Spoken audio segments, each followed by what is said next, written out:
So, obviously the opening was them flying over to the English Channel and getting ready to jump in to Holland. And here we go, back to the book. I braced myself at the open door, the first man in the stick to jump, gripping the fuselage in case a sudden jerk flung me out too soon.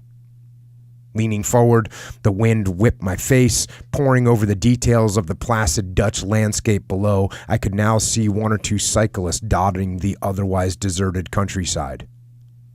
The flicker of the red warning light near my face told me that there was 1 minute to go.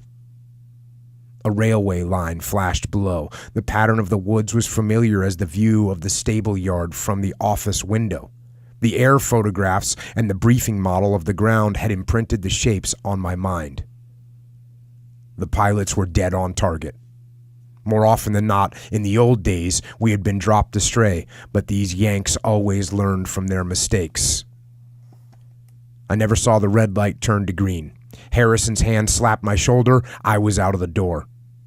The slipstream hit me, flicking me sideways, and I fell away, just catching a glimpse of Harrison in the air above me and the tail of the aircraft flashing out of sight.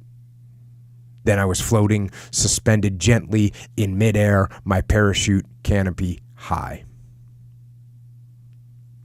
I looked up at the sky, choked with hundreds of swaying parachutes, most of them patterned in green and brown camouflage, but others in a galaxy of colors, red and orange, purple, blue, and yellow, vivid against the scattered white clouds.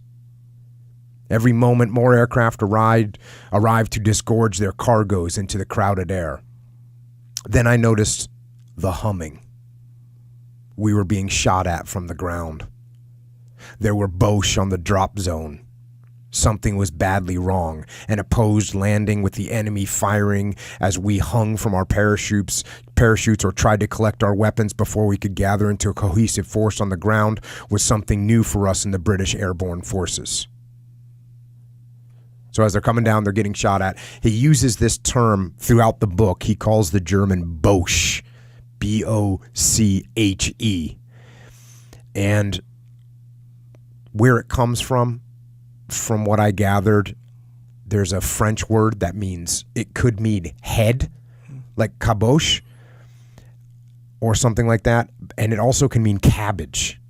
And so I guess their slang term, their derogatory slang term was these big-headed German big cabbage heads. And he reduced that down to this term Boche, and it's a common one for them to use. They used it a lot in World War I.